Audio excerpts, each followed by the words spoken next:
Fantastical Truth from Lorehaven returns with an exclusive interview. In this podcast, we find truth in fantastic stories, and we apply this truth to the real world that Jesus Christ calls us to serve. I am Burnett, the publisher of Lorehaven Magazine. And I'm Zackary Russell. Please call me Zack. This is episode 21. In a blind world, what if only one boy could see? We'll be covering For Whom the Sun Sings by W.A. Fulkerson and bringing him into the podcast. That's right, Zack. This month of June 2020, as we're recording this, our summer 2020 issue. This issue has more than 12 new reviews of Christian-made fantastical novels, meaning fantasy or sci-fi and beyond. If you go to Lorehaven.com, you can sign up for free and get your digital copy of the magazine and web access to all of our previous issues all at once. The newest issue includes our big cover story with W.A. Fulkerson, author of For Whom the Sun Sings, and we're going to be joined by him later. And we have a very special sponsor of this episode. This is really fun. So, Stephen, tell us about today's sponsor. Our sponsor for this episode is C.S. Wachter. We've reviewed her fantasy novel in the new issue of Lorehaven as well. It is called The Light Unbound. It's in the summer 2020 issue of Lorehaven. We've also put that out on the website itself. You can go to that by clicking the link in the show notes or go to lorehaven.com/reviews and just look for The Light Unbound. That book has already been released, and we actually did an extended review of that novel, thanks to her support. This is a clip from that review now of The Light Unbound. Quote, "You're the light bringer of the One, heir apparent to the throne of all Akin. Your exploits are legendary and your influence is pervasive, and your body is inhabited by the malevolent spirit of your archenemy. What do you do?" In The Light Unbound, the fourth and final installment in C.S. Wachter's The Seven Words series, Rain Kierkegaard faces his greatest trial yet. Cast into the decrepit frame of an obscure old man, his spirit at last rebels against the path of sorrows charted for him by the One, the Creator Father, ever since his 6th birthday. For Sigmund, that sorceress demon who stole his childhood has returned from defeat to steal everything Rain regained through blood and tears. His power, his family, his very identity. All but his faith in a God who views death as but a portal to victory. Ambitious in scope and relentless in speed, this novel concludes Wachter's saga on a high note. Again, you can get that full review at lorehaven.com/reviews, and this summer we're actually posting all of our magazine reviews, all 120 of them and more. We're actually trying to get those out every single day because our volunteer reviewers have just been working so hard over the last couple of years. We just have that many. This is all to help you find the best of Christian fantasy, sci-fi, and beyond. That's wonderful. I love how many books we are finding and getting to share with you, our listener. So I hope you're enjoying some of these new books. So now we're going to turn to today's topic, which is a book called For Whom the Sun Sings. So in this interview, we'll ask the author, W.A. Fulkerson, or Wesley, about the images, the ideas, the themes in his debut novel. This is going to be a really great discussion and talking about some really interesting ideas. So let's preview that story and give a clip from our featured magazine review, and then we will bring in Wes. So Stephen, tell us about this book and tell us a little clip from our Lorehaven review. Well, first I shall read the back cover, which says, "The world is blind. Then one boy is born with sight. Nestled in a mountain haven, the remaining people of the world live in a village that is ordinary but strict. A severe peace must be kept severely, as they say. It's all that keeps them from descending into the chaos that claimed the world 100 years ago. Led by the prophet Valdas and his regents, the villagers work, play, marry, and have families. They gather in ceremony once a year to celebrate their day of remembrance. Life is planned, precise, and predictable until the special abilities of 11-year-old Andreas threaten to undermine it all." End quote. And we write in our featured review of this book, quote, "W.A. Fulkerson constructs For Whom the Sun Sings on an ingenious premise. He carefully builds a society without sight, working out the idea to consequences both obvious and unexpected." End quote. All right, let's bring in our special guest for today. Wes, welcome to Fantastical Truth. Hey, thanks for having me. Nice Absolutely. Well, first off, as we record this, I understand because a little social media bird told me that you had a birthday yesterday. Happy birthday.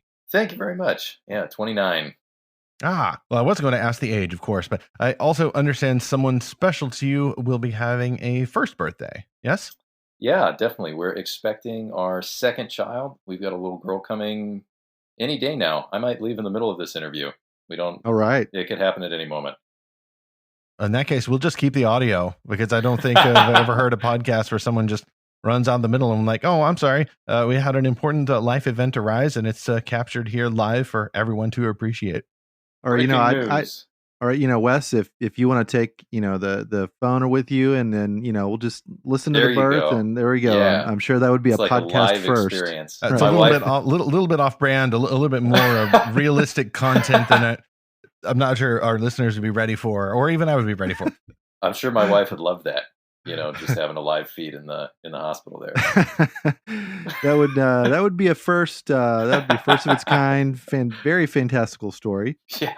So besides something like that, Wes, what's your earliest memory of a fictional fantastical story? Like, what's the first book, movie, or other kind of story that really got you into this whole genre? Well, I don't know if this quite counts, but when I was in the first grade, I started reading the Hardy Boys. Oh, and, yeah. I think it counts. Yeah, we're kind of in this realm of mystery and fantasy and all that, right? And I was in love. I loved those books. I loved to read them and try and figure out what was going to happen. I liked the characters. They were a lot of fun. I remember actually being in, I think, the first grade, and I had to do a report all about me, like you do in school, And so my mom was helping me, and I remember for what's your favorite book, I wrote the name of this Hardy Boys book I was reading. My mom was arguing with me because she said, you haven't even finished it yet. I kept telling her, no, Mom, I know this is going to be my favorite book.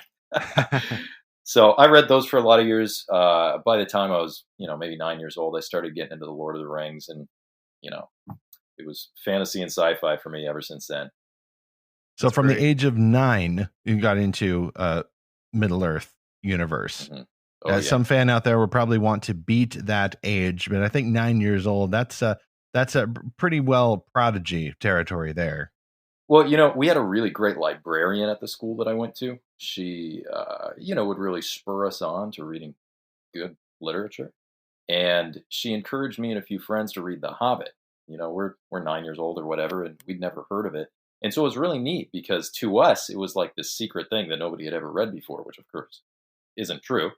But we read this book. We loved it. We find out, oh, actually, kids, there's more of these. What? So we start reading The Fellowship of the Ring. And then it was that perfect time when the movies were just starting to come out right after that. So I think I was reading The Two Towers when we started hearing that they were going to make a movie of Fellowship of the Ring. So Tolkien has a special place in my heart. I was born at just the right time to really enjoy those, I feel like. So that had a big impact on me. So it would have also had, I understand, a rather large impact then when you decided you were going to not only enjoy fantasy stories or fantastical stories as a fan, but as a creator. And we reviewed the novel For Whom the Sun Sings, your debut, at least with Enclave Publishing, that was reviewed for the June 2020 or summer 2020 issue of Lorehaven Magazine. How did this novel come to you? Some of the early ideas, some of the images or motifs that inspired you to explore this story of one person who can see in a world that is blind? It was one of those ideas that I just couldn't let go of once it occurred to me.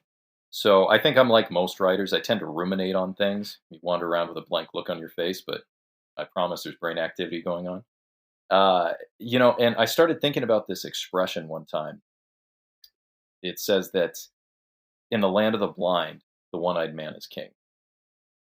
And I found that fascinating because we say all these little truisms. There's all these little statements that we hear from the time that we're young, and we don't usually question them. We don't usually think, how did that come into common saying?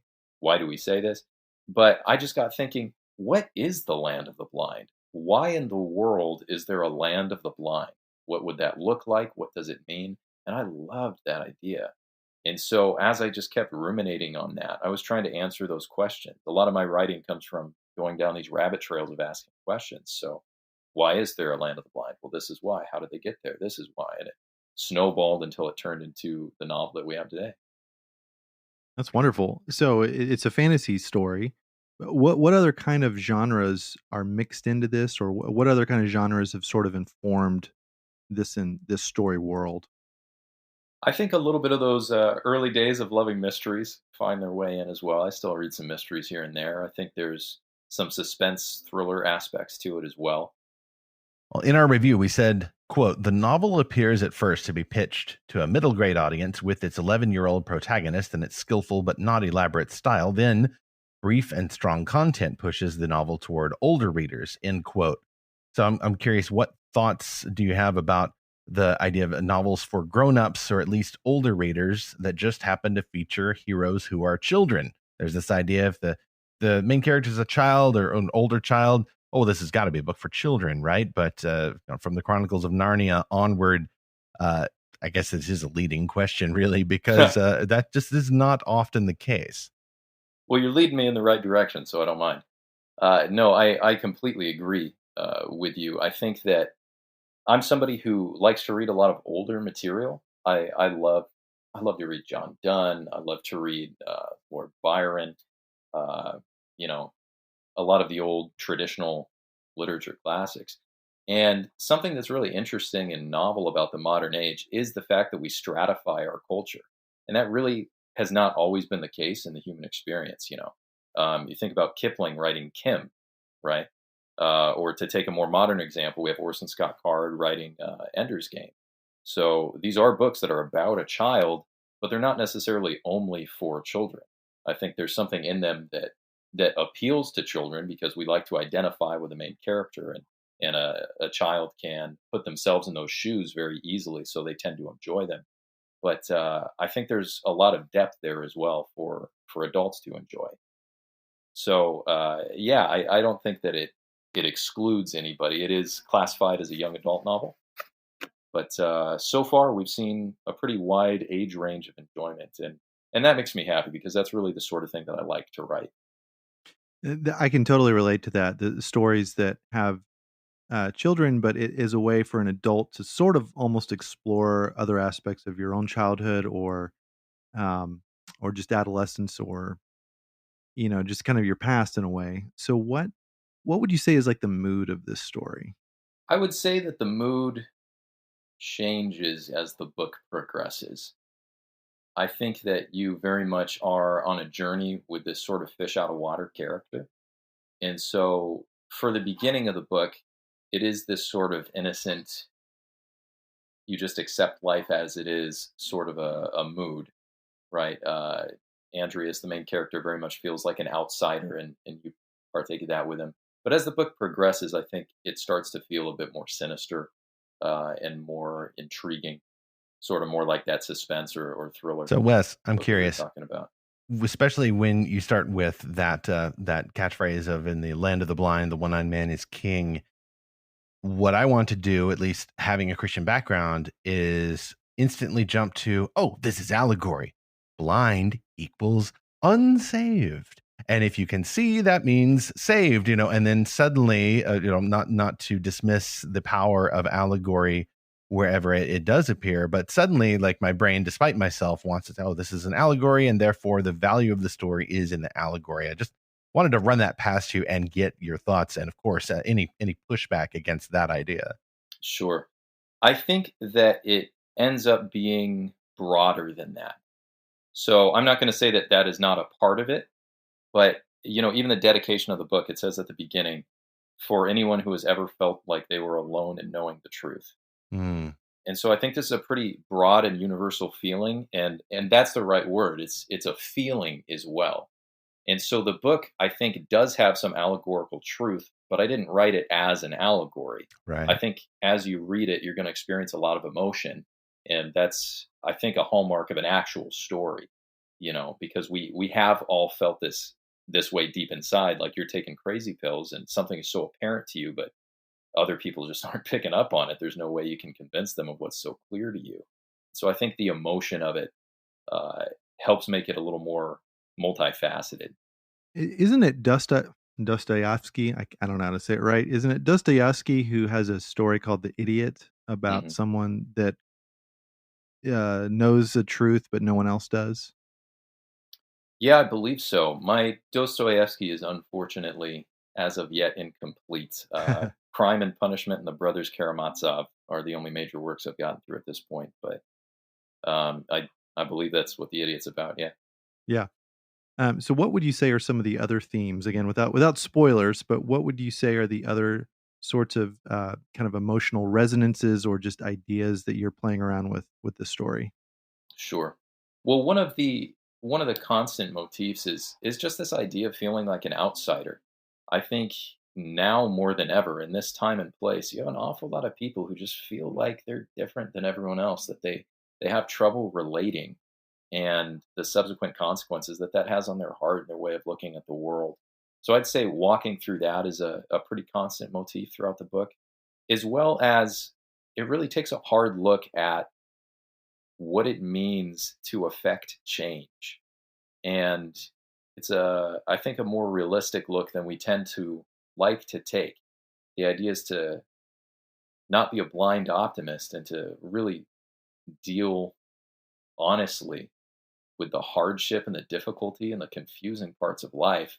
The path is always a lot muddier and more difficult than it looks at first, but at the same time, not falling into that fatalism, because the truth of the matter is, work can be accomplished. Just the path there is usually a bit different than we anticipate.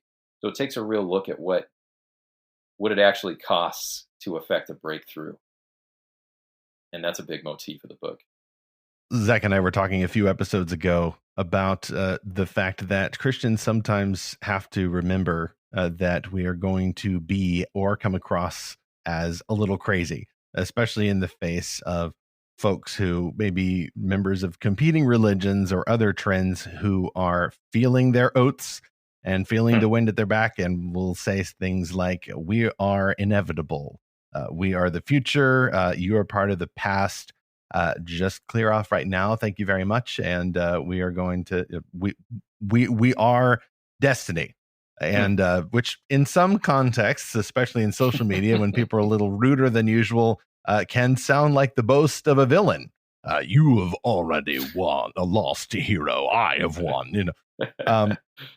So we covered this in the cover story in Lorehaven Magazine, but I always like to ask any thoughtful author of who professes Christ what their chief end or highest purpose is in creating these stories. In other words, we could talk in terms of, well, this book is not about this or not about that, or, it's not too wholesome or not too gritty. What is your purpose as not only a creator of these stories, but as a biblical Christian who is creating these fantastical stories? It's a wonderful question. And the older I get, the more I learn that the most convincing and true sort of confidence is a quiet confidence. The people who have to stand up and say, "We are inevitable," and scream the loudest. Sometimes you have to stop and think that maybe they're trying to convince themselves. True. And, even even if we are promulgating something that's true, I think sometimes we can fall into that trap. And so, the way I see my purpose has shifted over the years. I certainly am a Christian. I follow Jesus Christ. Absolutely. I believe that he's set me on this work, but I think in the early days, like we were talking about in the magazine interview, I had this idea in my head that I was going to go out and change the world. And the way that I think about it now is, I think, a bit simpler. And I hope a bit more of that quiet confidence that I think reflects reality. So if you plant a tomato plant in a garden, its purpose is to make tomatoes. It's a tomato making machine. That's what it does. And as to what use those tomatoes go to, that is up to the gardener. And more, I feel like that's me. So, I make stories. I love them. I'm built this way. When I think about a concept, I see it in scenes. I watch scenes and images in my head all day long. I think in dialogue. It's just who I am. It's what I was made to do. And so, as I pursue my craft and I study and I try to get better and I produce these stories, I feel like it's really up to God what He does with them. And so, instead of falling into that loud screaming and yelling that we were talking about, I think what's harder but infinitely better is, instead of having a checklist, that I mark off as I write. Do I have this element in my story? Are people getting this thing out of it? Am I talking about this specific truth. I think what's harder and better is to do justly, love mercy, and walk humbly with God. And as as a writer, I try and fill my mind and heart with the scriptures, and try and walk with God and live a good life. I understand now that I think God's work is going to end up coming out through my work that way, in ways that I couldn't have planned. And so the way I see my purpose now with what I'm trying to do with my books, with my writing, I'm just trying to illuminate truth and beauty. And I don't have a particular formula. We always have different ideas and driving themes in one book or another, of course. But on the whole, I just want to point people towards the sublime. I want to show them something that's true, something that's beautiful, and let the Spirit do something in their heart after that. That's up to the gardener. Amen to that. Wes, I love earlier how you said, one of the themes you're playing around with is this idea of connection, that you can be very disconnected from others. You can feel like an outcast. You can feel weird. Yeah, you can feel a little crazy.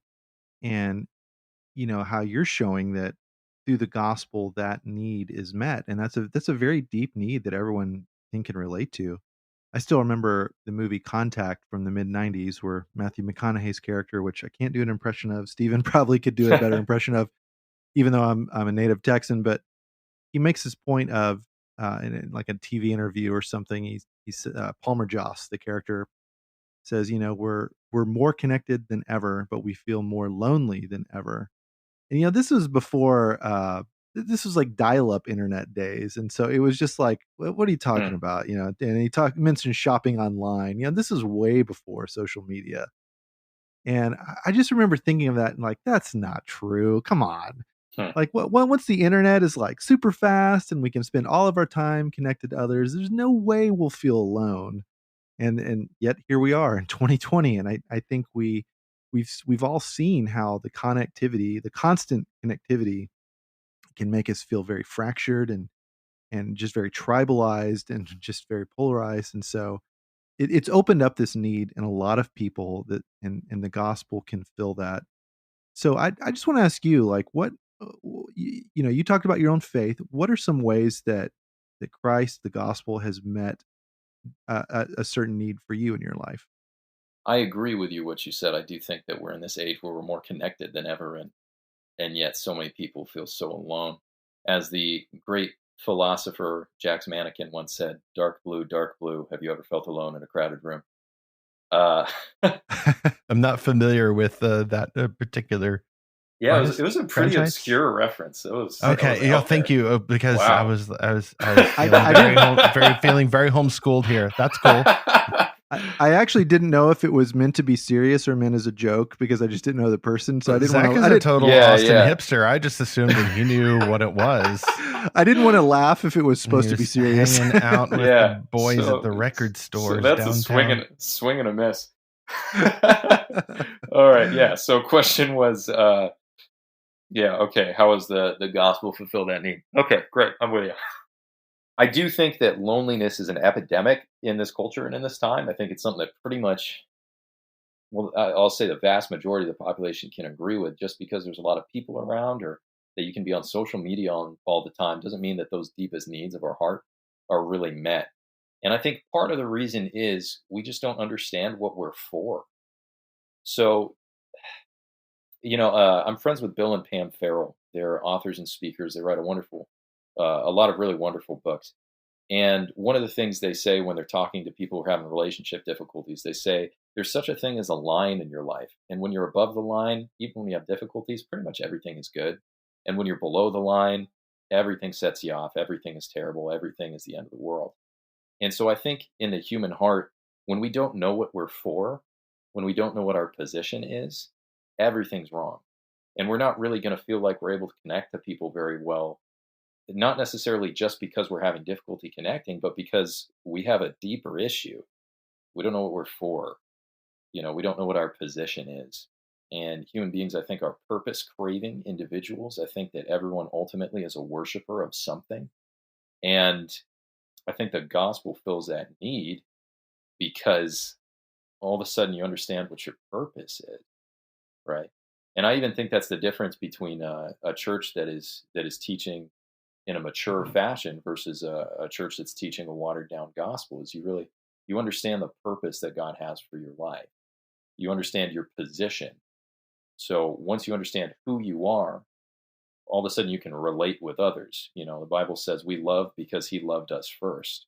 So if I understand that I'm loved by God, then all of a sudden I'm able to put that out as well. We have to live from a place of abundance, and relationships, I think, are a two-way street. It's funny, a lot of times you'll go to a group and, everybody is lonely, and you think we could solve this problem really easily, just go and be friends with each other, right?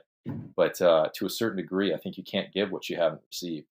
And so the gospel, I think, fills that need because we understand that Christ has sacrificed for us so we can sacrifice for others. God has been patient with us so we can be patient with others. God is delighted in us so we can delight in others. So I think that gives us a foundation to erode that anxiety and loneliness that we see.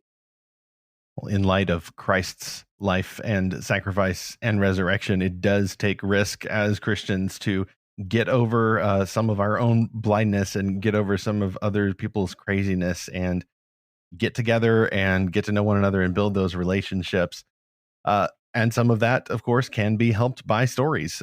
We connect a lot through the types of stories that we enjoy, particularly fantasy. So hopefully we're a part of that. And I hope that For Whom the Sun Sings will help to bring readers together as well. Wes, what other stories might be in your future? What do you want to say, if anything, about what else you have going on in your imagination now? All sorts of things as usual, juggling a bunch of projects. And unfortunately, I can't get into too much detail until we get the old contract signed. But, I will say I've got a novel in my back pocket that I've held back for a few years. That is the next thing I'm going to take to Steve, my agent. And it's called The Weathermen. And that's all I'll say about it. But I'm really excited. It's a little bit more of an urban fantasy.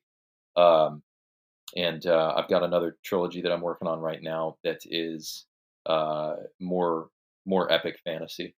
And so kind of dipping my toes into the different subgenres. We're also doing a re-edit of some books I did early in my career called the Starfall series, which is more of that sort of YA traditional fantasy. So a lot of different subgenres I'm messing around with. All right. Where, of course, can our listeners find you on the interwebs and or the social medias? Instagram is the best place. You can follow me at WA Fulkerson for updates and whatever's going on in my brain at any given moment. We also have a website, wafulkerson.com, but Instagram is where we update the most often. So that's probably the best place. All right. It was great to have you, Wes. Thanks. I had a good time. Thanks for having me.